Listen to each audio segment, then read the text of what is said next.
Hey guys, Jamie coming to you from Coleman RC School.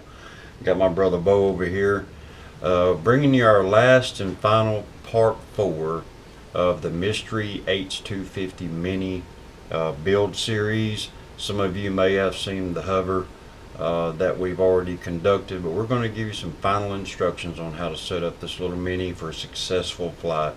And Bo's been silent these last 3 episodes. Bo, is there anything you want to say? Can I get me some of them French fried taters?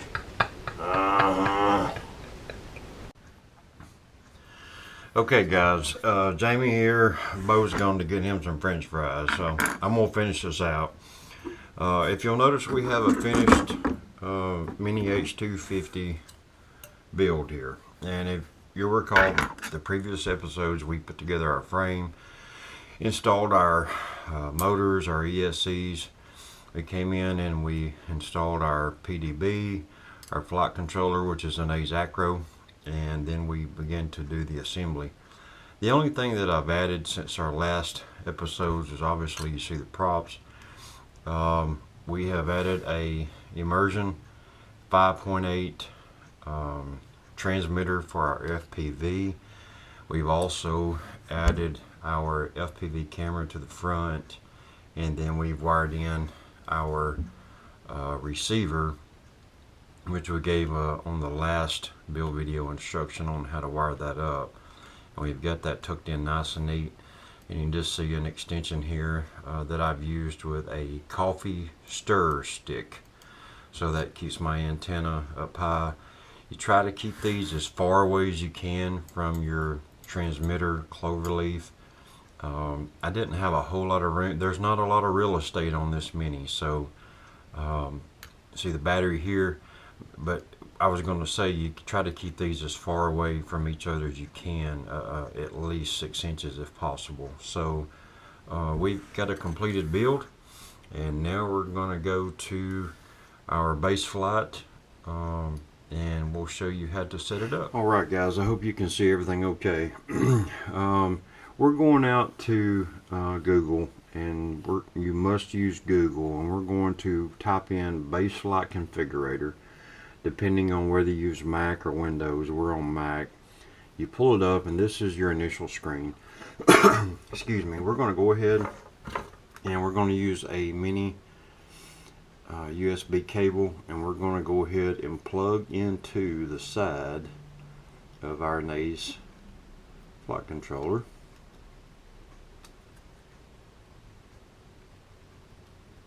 Now you know why we oriented the board 90 degrees. So now we are live, and I'm going to calibrate the accelerometer, and you'll notice that when I do, now we have connectivity through the quad, and it understands its orientation horizontally and vertically. So we're going to click on our tabs. We've already confirmed the proper rotation of the motors, and we have some additional settings here that can be changed. I tend to set my minimum command and my minimum throttle. I don't want my throttle to come alive as soon as I start pushing the throttle up when I'm about to take off. I like just a slight delay. And then this tab, you'll notice that we have the PID tuning, and these are my settings. On roll pitch, roll and pitch, I have 3.8, yaw is 9, and then integral 30, 30, and 50, and derivative 23, 23, and 10. Important roll pitch rate is 0.40, yaw rate is 0.60, and the TPA is 0.40. If you're wondering what that is going to be if you are in a fast punch out and you notice an oscillation of the motors and the quad makes a sound where it's oscillating. You can increase these TPAs and it will remove that. Under the receiver, very, very important, we're going to go ahead and turn on our Spectrum radio. And if you'll notice, under the channel mapping, we're set up under Spectrum map with throttle, aileron, elevator, rudder, 1, 2, 3, 4. If you're on a Futaba, you'll need to change this. Just to make it very brief, you'll want to set all of these to as close to 1500 as you can. Notice I've taken the props off the Mini for safety. Always remove your props. So I'm going to plug up, and we have signal.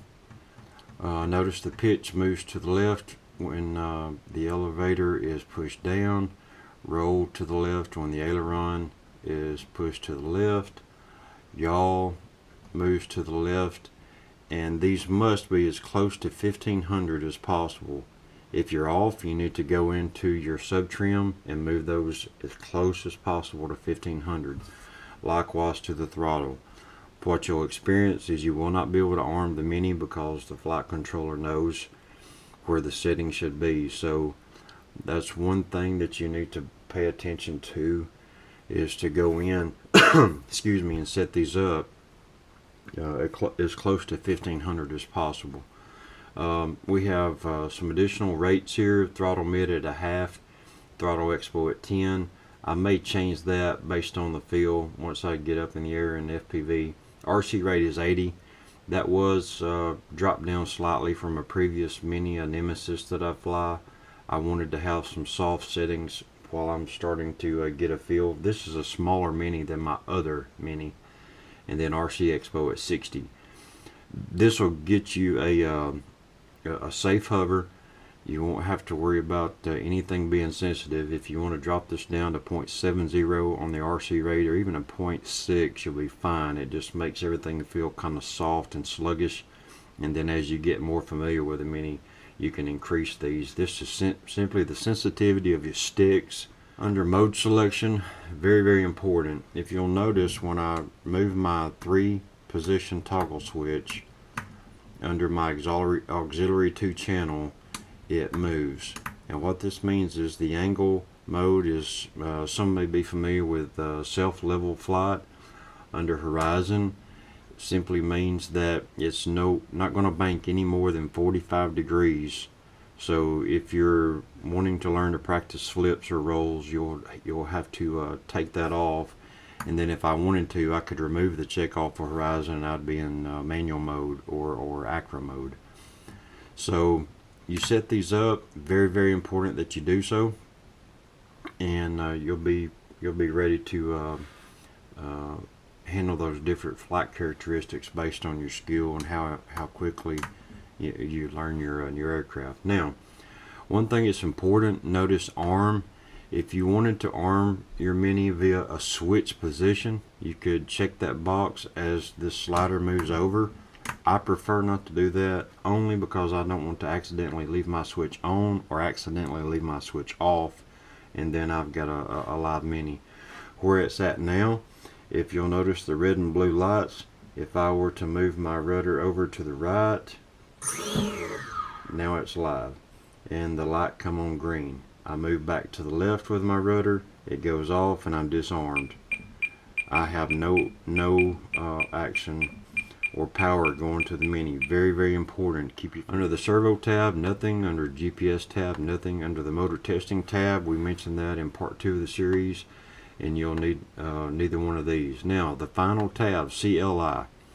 If you recall, we were moving our flight controller 90 degrees to the right, and under that there is a CLI command that is required. And if you'll notice, the command is set aligned underscore board underscore yaw equals 90. I had this brought up on my screen just so I could be familiar with it as I typed it in. I would type it into this blank here, and as I hit enter and I get out of this CLI command screen, if I go back to consideration, it will automatically leave the mode, save and reboot, and make any changes that you've typed in. Makes it much easier to go in and make changes. So I know I went through this fast. If you have any questions, please contact me. My YouTube channel is Coleman RC School. If you would like to email me, it's colemanrcschool@gmail.com. We've got a website that's going up soon. Be happy to help you. We just